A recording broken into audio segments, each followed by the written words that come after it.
bem-vindos ao Porta de Hangar, que vai ao ar todas as quartas-feiras a partir das 15 horas pelo YouTube. Você entra lá no nosso canal, faz aquela bela inscriçãozinha, dá o seu joinha, faz as perguntinhas que você quer fazer, dá os seus comentários.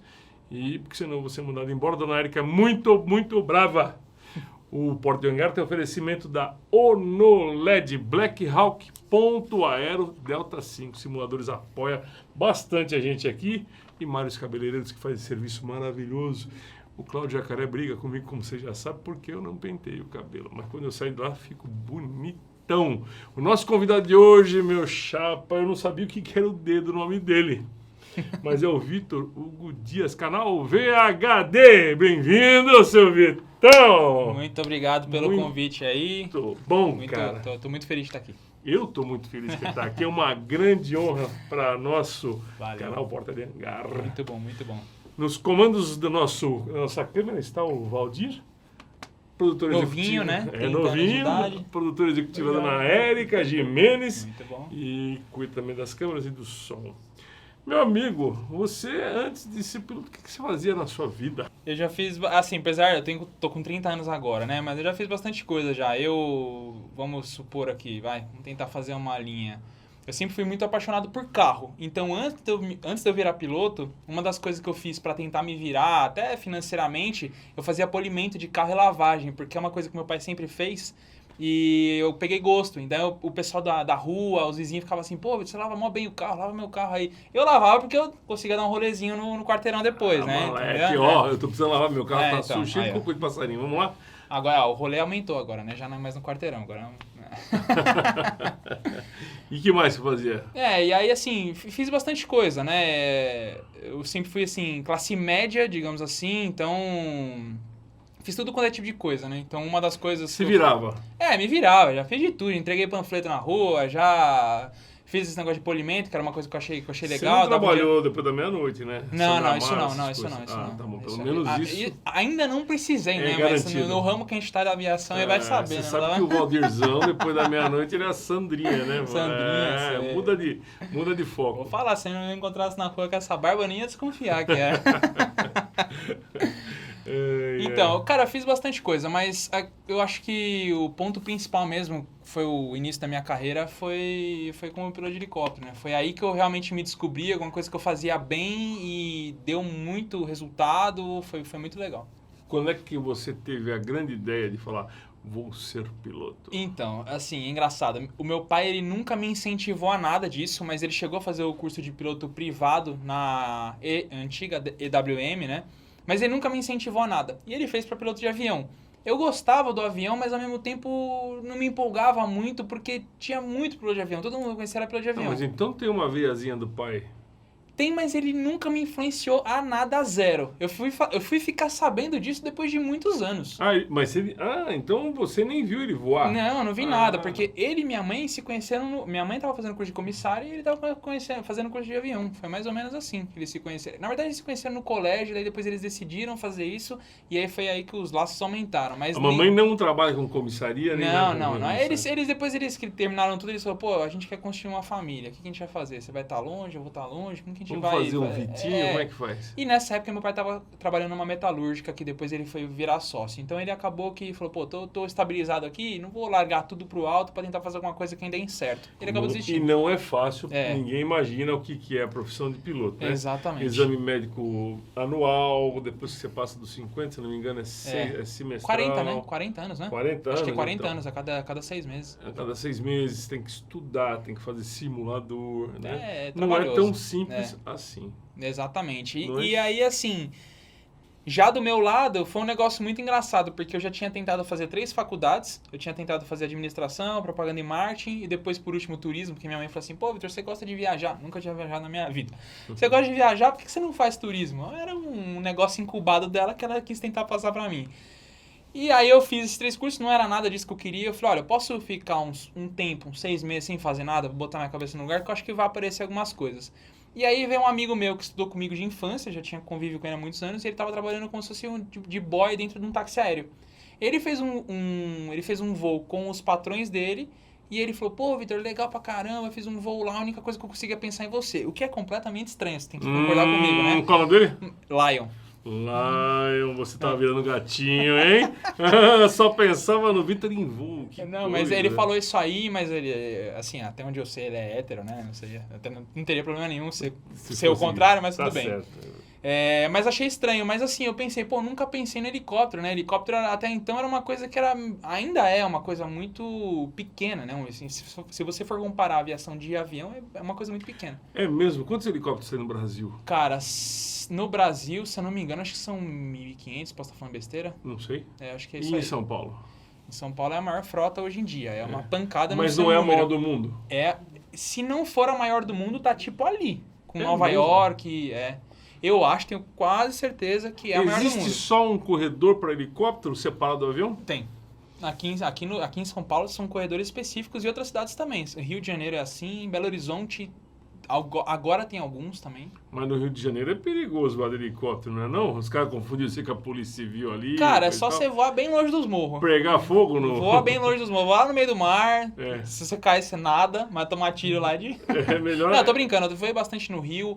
Tem um certo perigo, mas a gente sempre fica um pouco mais afastado. É que agora tá ficando meio várzea lá, né? Não tem poder mas atrás você sabe que eu vou falar que tem gente que já tomou tiro no avião. Não, lá, a gente ficou sabendo. Tem um amigo nosso que tomou um tiro no rotor de cauda e ele tava bem longe da passaneira do Vidigal. Aí ele tomou um tiro no rotor de cauda e teve que pousar em emergência. É uma situação realmente desagradável, amigo. Muito. Ô, Vitor, me diz uma coisa. E qual, assim, você teve alguma aventura muito legal no helicóptero que você fala, putz, eu nunca mais vou esquecer. Decolei daqui, fui pra África, decolei daqui. Pra África não, exagerei um pouco. Um lugar mais longe, Cara, um lugar de selva, um lugar de gelo. Você já fez alguma aventura muito legal com o helicóptero? Eu acho que a aventura mais louca que eu fiz foi em 2016, que eu tenho gravado lá no canal a série inteira. Eu tava com cabelo ridículo, então, por favor, vocês excluam o cabelo. Desde que eu comecei a minha carreira, a coisa que eu mais queria fazer era levar um helicóptero ou trazer dos Estados Unidos pra cá ou subir. A chance de subir era menor, porque a maioria das máquinas vem zero de lá. Então a chance de acontecer vindo de lá pra cá era maior. Mas aconteceu, um amigo meu estava precisando levar um Esquilo B3 daqui do Brasil para ser vendido lá. O que é um Esquilo B3? O Esquilo B3 é uma variação do, hoje em dia, H125, né? Que antigamente era o AS50 e uma máquina extremamente que ele tem bem duas sucedida. turbinas, três, como é Não, que é? ele é uma turbina só, ele é um helicóptero monomotor, né? Monoturbina, no caso, monomotor a reação, depende de como vocês vão preferir. E ele é o mais forte de todos. Se eu não me engano, 890 cavalos. Nossa, é um maquinão. É um maquinão. Ele voa muito bem, foi daqui lá tranquilamente, não tomamos uma porrada de vento, zero. A máquina muito boa. Tranquilo. Aí, bom, foi levar pra lá, fazer uma manutenção. A gente foi levar pra lá pra ser vendido. Ah, vendido. Pra ser vendido. Porque o que acontece? Aqui, pelo valor do dólar, não estava compensando. Então, se levasse para lá, talvez pelo custo do câmbio, talvez variasse e fosse mais interessante. É essa máquina aí? Exatamente, tá o Delta Mike Fox. Delta Mike Fox. Azul, muito legal, hein? Azul claro e prata, se não me engano. Quantas horas de voo, quantos dias vocês... Cara, foram no total 6 dias direto, né? Como não é uma máquina IFR, é uma máquina VFR, a gente só voava durante o período diurno. A gente acordava cedinho lá.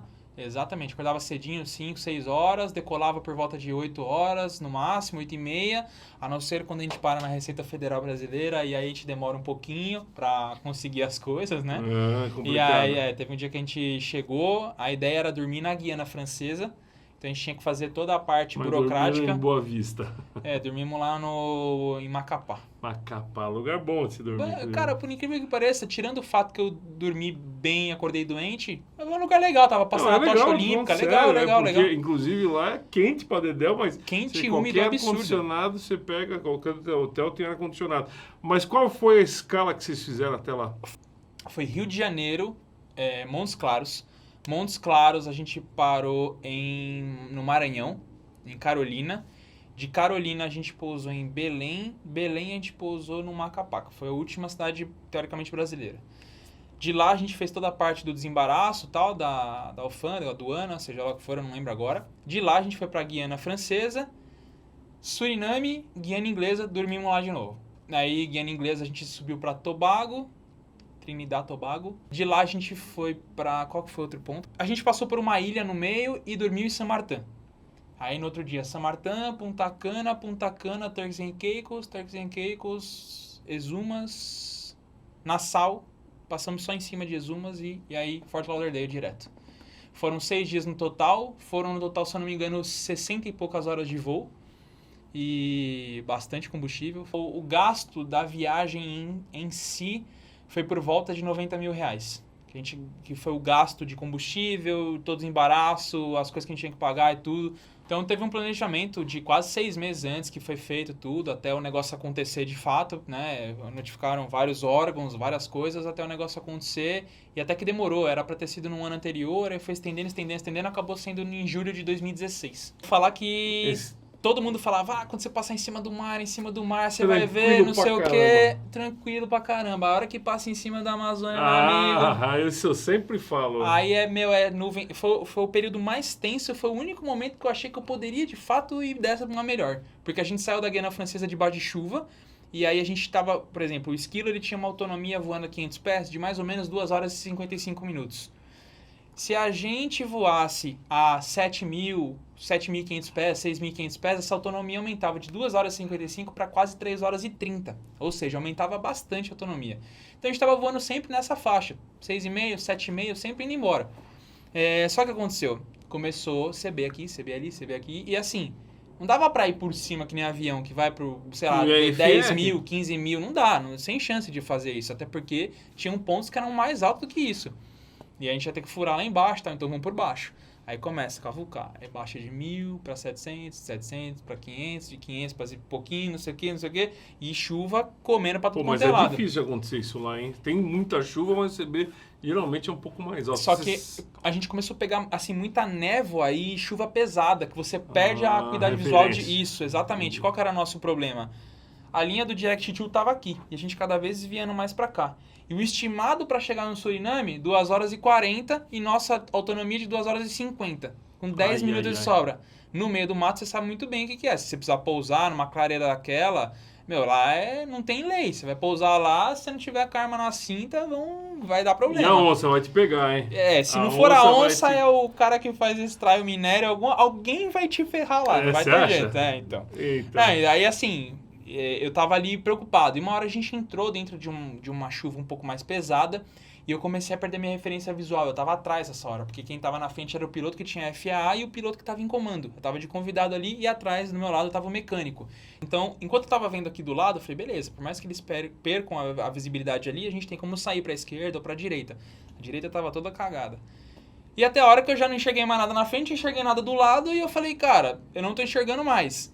Aí ninguém me respondeu nada. Aí eu perguntei, vocês estão visual? Aí os pilotos estavam tensos também, né? Obviamente, né? O meu amigo lá, ele é um cara que tem uma bagagem gigantesca, mas, né? Você tá ali atrás, apreensivo.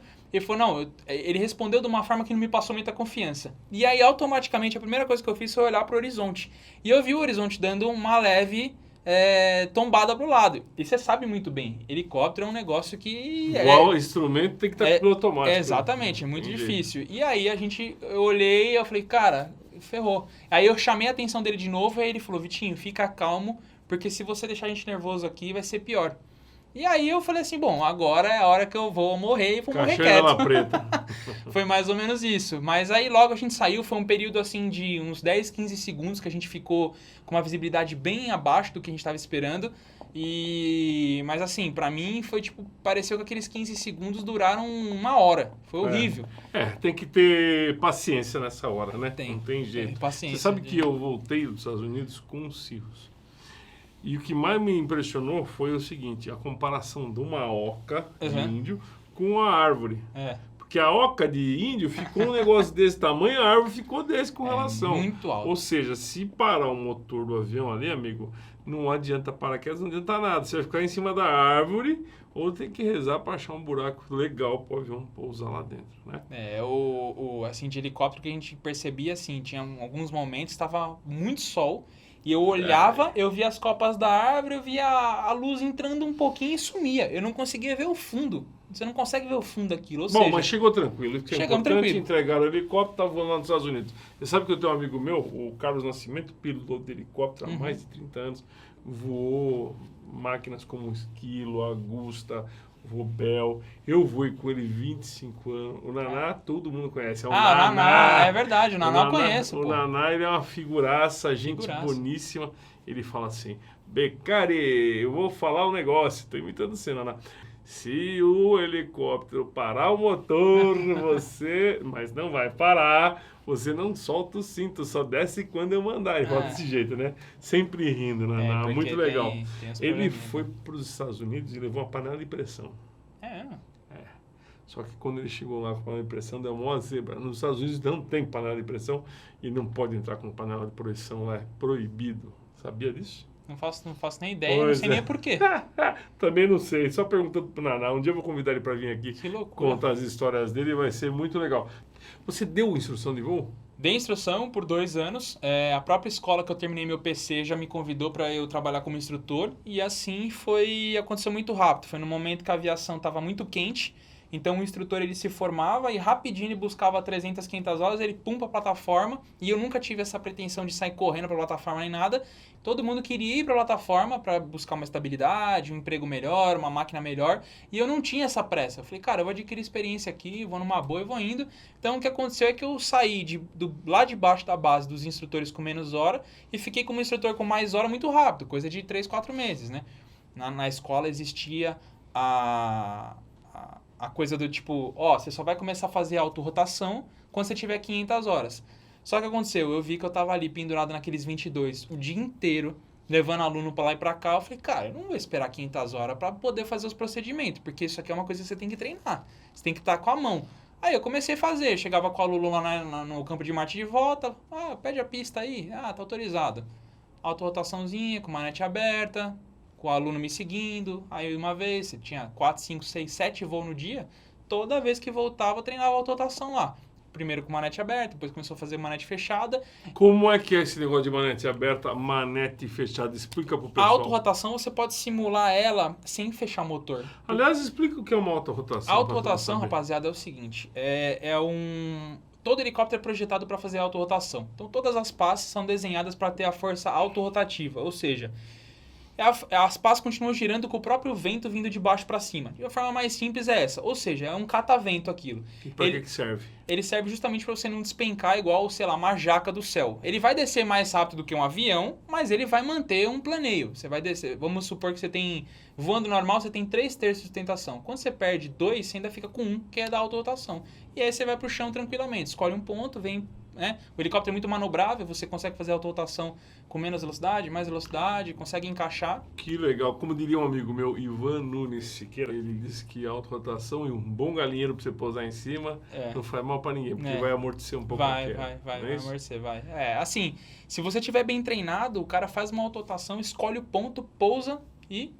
acabou, numa boa. Tranquilamente.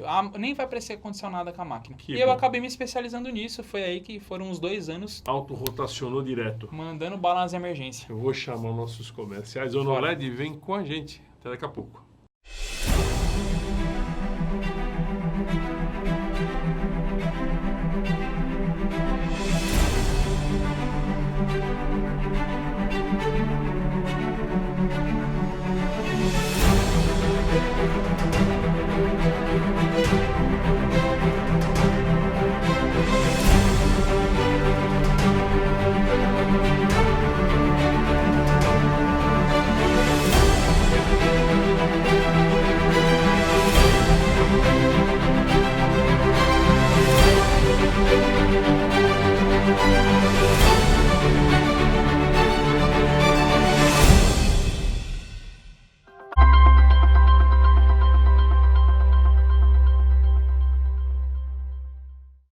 Estamos de volta aqui com o comandante, apresentador e figuraça Vitor Hugo Dias.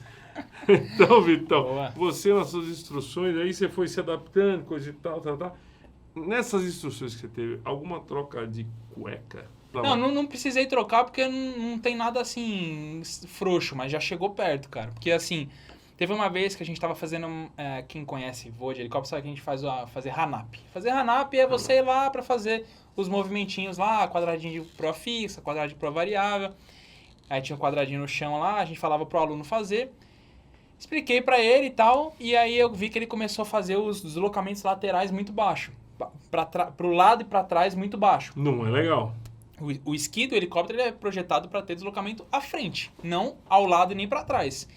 E baixo, eu falei pra ele, cara, sobe um pouquinho, deixa uns 30 centímetros, 1 metro do chão e tal, tranquilo. Aí ele subiu, daqui a pouco ele tava colado no chão de novo, fazendo... Pode enroscar em alguma coisa. Exatamente. O helicóptero, ele não, ao contrário do que muita gente pensa, ele varia, a variação dele, por mínima que seja, você varia 10, 15 centímetros do chão.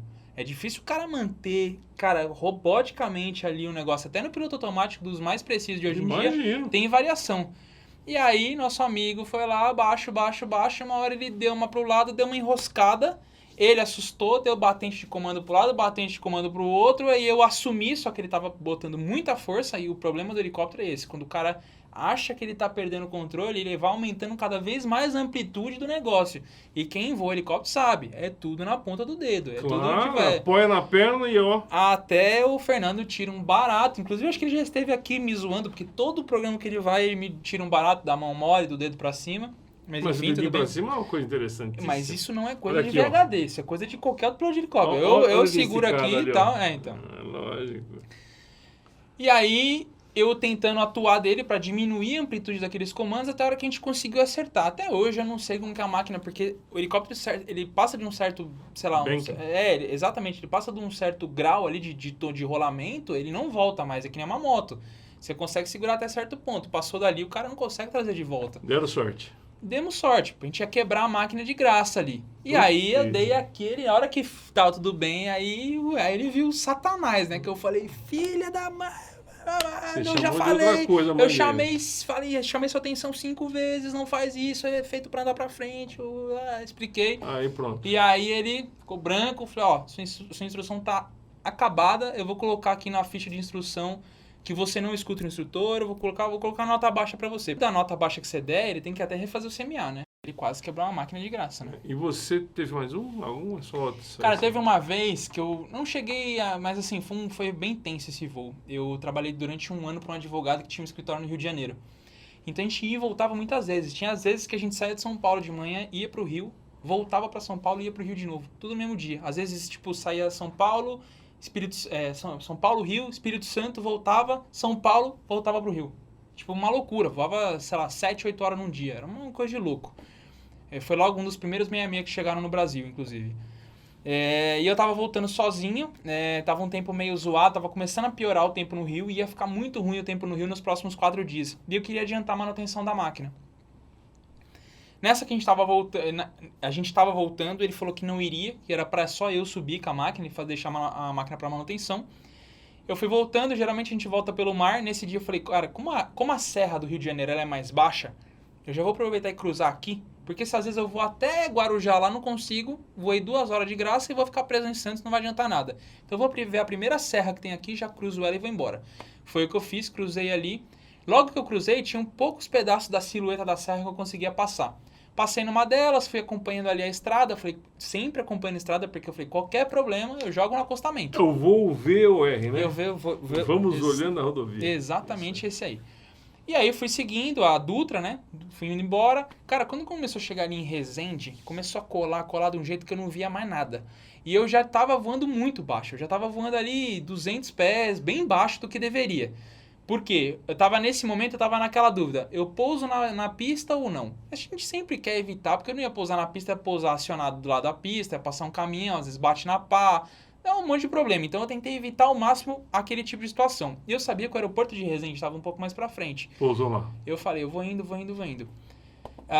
E aí, nessa que eu tava vindo, eu tava com a minha visibilidade horizontal bem comprometida. E aí eu vi uma torre de alta tensão, só que eu não conseguia ver as altas tensões. E eu já tava voando baixo. Tava bem naquela linha. Eu falei, cara, então deixa eu tentar passar em cima da torre. Porque eu sei que em cima da torre eu não vou pegar em nada. Só que em cima da torre eu não conseguia ver mais nada. Então, aí foi aquela coisa. Eu procurei o fio, vi onde tava o fio, passei por baixo. Pra evitar. Mas aí, depois que eu comecei a passar de Resende, começou a melhorar e aí tem até uma foto depois que já tava bom. E mesmo na foto é bem ruim. Assim, é aquele tipo de coisa que eu... isso aí. Mas, não, assim, não, isso aí não. Só falei pra você parar de batucar. tá. Sai do microfone. É coisa de gente hiperativa. Eu sou hiperativo pra caramba. Então, dá um calma, dá um maracujinha. Rivotril pra ele ficar mais calminho. Então, e aí, assim, esse acho que foi um dos momentos, assim, mais tensos que eu passei. E, assim, eu não recomendo que ninguém faça isso porque eu já perdi um monte de amigo, assim. Não, ciscar não é um bom negócio. Exatamente. Isso é verdade. Ou você voa instrumento, ou você voa visual. Em nenhum momento eu entrei por instrumento, só que eu fiquei sempre com a visibilidade muito comprometida. Pois é, você vê o caso da... Infelizmente, tem que falar o caso da noiva, né? Ele foi aluno nosso lá, né? Então, e mostrou dentro do helicóptero o que é aquilo. É um desespero total. É um desespero total, é um desconforto para todo mundo. Infelizmente, eles morreram, né, todos eles. E foi filmado a morte, né? E de um Bem jeito forte, né, cara? cruel, né?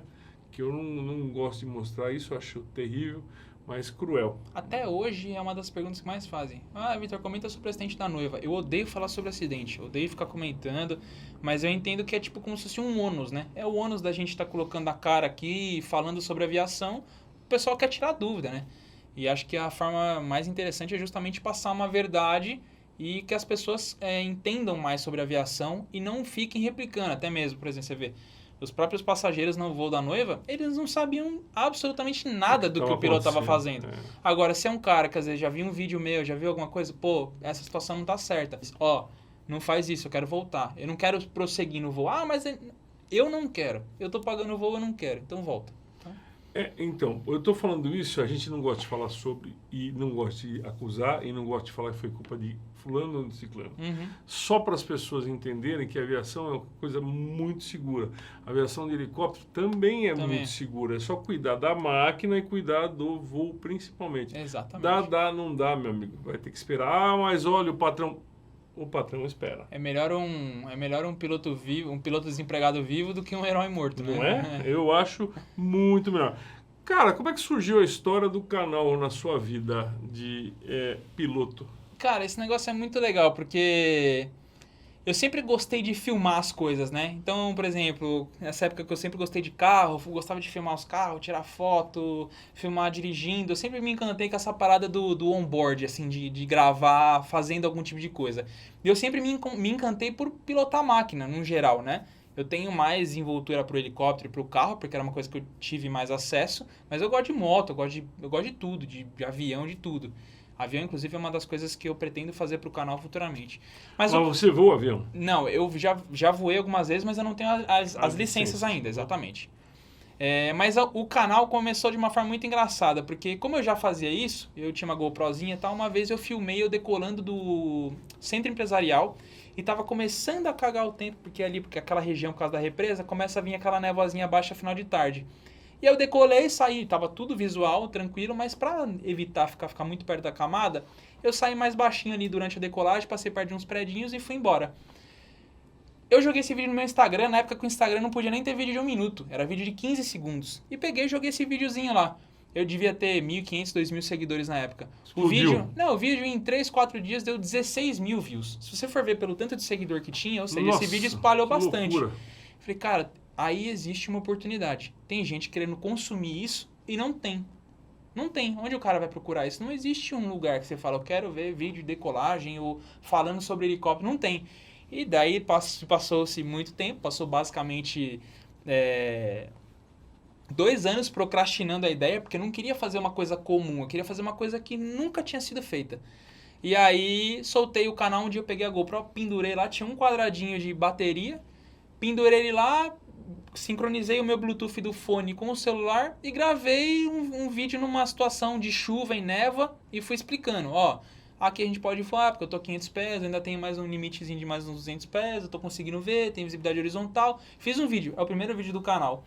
E aí o negócio começou a ir, e eu vi que o pessoal começou a gostar. Aí já foi pro YouTube esse vídeo? Já foi pro YouTube, só que, como eu falei pra você, a ideia do canal VHD, a ideia era pra ser um canal sobre a vida do Vitor, o lifestyle do Vitor. Só que a aviação se destacou muito mais que tudo, e hoje o pessoal considera como um canal de aviação. Então, pera um pouquinho que a gente vai chamar o nosso comercial pra faturar e o canal ficar bem ricão. Valeu, já voltamos. Boa.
Então, 150 mil pessoas assistindo. Exatamente. Quais são as perguntas que surgem no canal? Cara, são as perguntas as mais variadas possíveis. Tipo, o IBG era a máquina que eu voava, né? O Papa Romeo e o Índia Bravo Golf.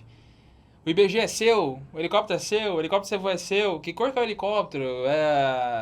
Como que faz pra ligar? Como que eu faço pra ser piloto de helicóptero? Como que eu faço pra ser piloto?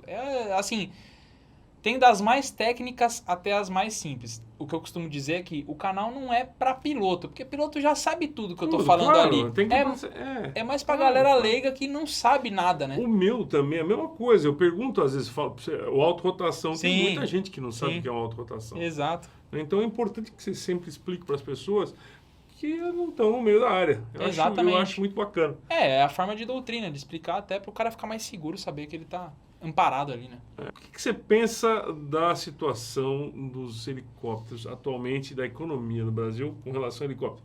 Emprego é legal? Você acha que vale a pena financeiramente voar, ser aviador? Cara, assunto delicado, porque, assim...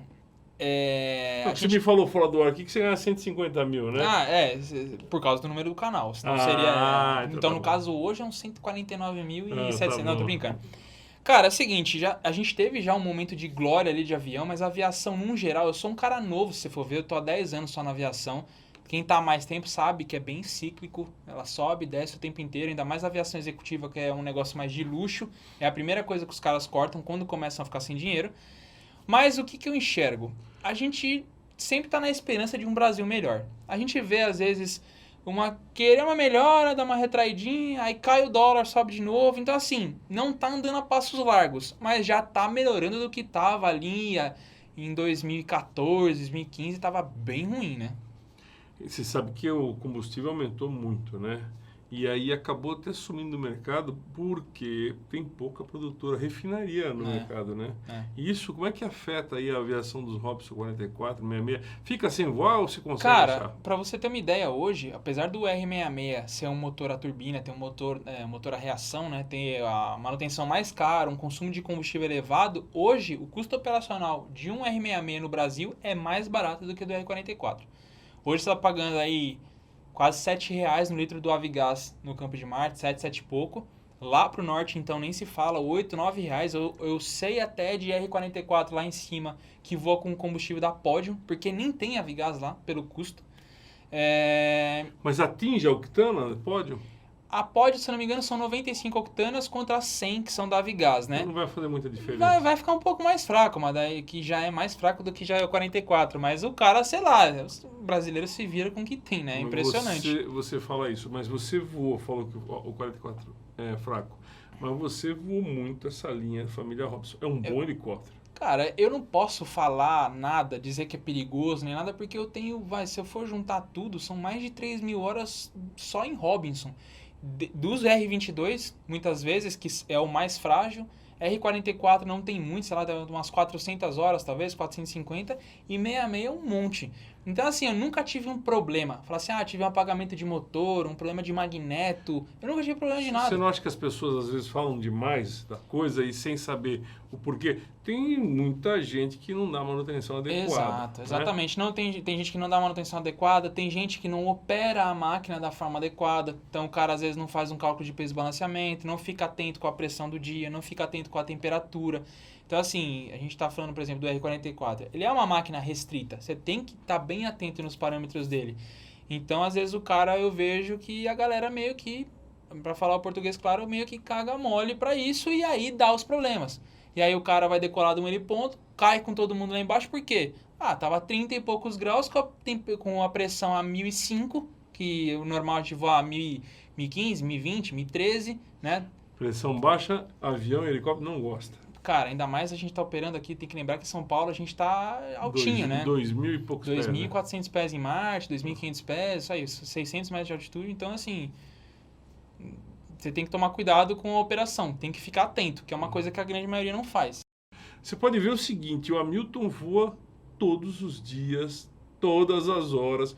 O tal do Robson da Bandeirantes, ele tá lá firme no dia de chuva, à noite, tempo coisa inteiro. tal. Quer dizer, ele cuida bem da máquina. Faz manutenção direitinho, faz manutenção de parque, da forma que o fabricante prevê, decola tudo bonitinho, dentro do peso especificado, tá atento com o tempo, tá atento com a limitação da máquina em questão de vento e tudo, cara, não tem problema. Tá operando há anos aí com a máquina, não tem problema nenhum. L-Park teve no dia 15 e 16 desse mês de maio, que o programa aqui é gravado, você sabe disso? LXP. LXP. O L-Park, inclusive, é parceiro nosso aqui, a Andréia, do marketing, é uma pessoa fantástica. Fantástica. Eu adoro ela e é o seguinte... Eu adoro ir comer feijoada lá. É muito bom. Eu não posso fazer propaganda muito, senão vai entupir o restaurante deles. É só começar a cobrar, é um novo negócio. É isso aí. Mas agora teve, dia 15 e 16, teve o LXP. Muito bom. Nos encontramos lá. Muito boa feira. Espero que se replique por vários anos. Né? Vai repetir, com certeza. Então, conselho para a turma que está começando a voar agora, o que você tem que dizer para esses caras aí? Você que é um cara com 3.000 e lá de horas de voo, espero você me convidar para dar uma volta um dia desse. O que você tem para dizer? Muita gente às vezes acaba escolhendo a aviação por o quanto eu vou ganhar. Cara, muito cuidado com isso, porque a aviação é uma paixão e você vai encontrar um monte de percalços no caminho e não vai ser o dinheiro que vai te segurar lá. Então, assim, e outra coisa que eu digo, respeita os limites. Eu mesmo, né, cheguei muito cedo na aviação, molecão, fazia um monte de coisa que às vezes não era visto com bons olhos, mas a gente tem que ficar atento com essas coisas. Por exemplo, independente de qualquer coisa, sempre operei as máquinas direitinho, da forma que tinha que acontecer, tô aqui vivo. Mas eu tive vários amigos que, infelizmente, meio que largaram isso de mão. Respeita a máquina. Respeita o clima. Clima é um negócio que vem mudando a cada ano que passa. A gente está com umas condições climáticas de quem voava antigamente. Fala, cara, isso aqui eu nunca vi. Vento na serra de 60 nós. A gente falou, eu nunca vi isso na minha vida. O cara cruzando de Augusta, tomando porrada. E, né, então, cara, muito atento. Condição climática, respeite seus limites, respeite os limites da máquina. Né? A aviação é uma coisa que você tem que estar bem ali, com o pé no chão. Pensar direitinho, calcula, planeja, faz. E se você te sentir... Eu sou um cara muito intuitivo. Eu acho que isso é uma das coisas que mais me fizeram estar onde eu estou até hoje. Eu sempre tenho muita intuição, assim. Então, se eu acho que alguma coisa, por algum motivo ali, tá pitando uma luzinha vermelha na minha cabeça, fala, Vitor, não sei o quê. Pousa, espera. O helicóptero te dá essa liberdade. Você tá onde você estiver, pousa naquele sítio ali, pousa naquele gramado ali. Toma um café. Toma um café, come um bolo de laranja. Não é? E que espera. A gente comeu hoje aqui. Exatamente. Vamos comer outro lá que acabaram de gravar. Tomar um cafezinho e relax. Tranquilo. Agora, Vitão, você fica com esse som que tá entrando aí de sanfona com o amigo meu, o Álvaro. Mesmo? Você tá ouvindo já aí, ó? Então, esse cara é fera, tá bom? Muito bom. Venha até umas vezes que você quiser aqui no programa. Com certeza. Todas abertas. Fazer uma brincadeira aí, o Fernando, porque ele tirando sarro do helicóptero, eu tirando sarro dele do avião. É isso aí. Valeu, meu velho. Muito obrigado, viu? Obrigado a todos vocês aí. Fica bem. Tamo lá. Se quiser ver mais, canal VHD. É isso aí. Gente, fique com o som aí do Álvaro no acordeon e volta até a próxima. Se inscreve lá no canal. Um abraço a todos. Valeu.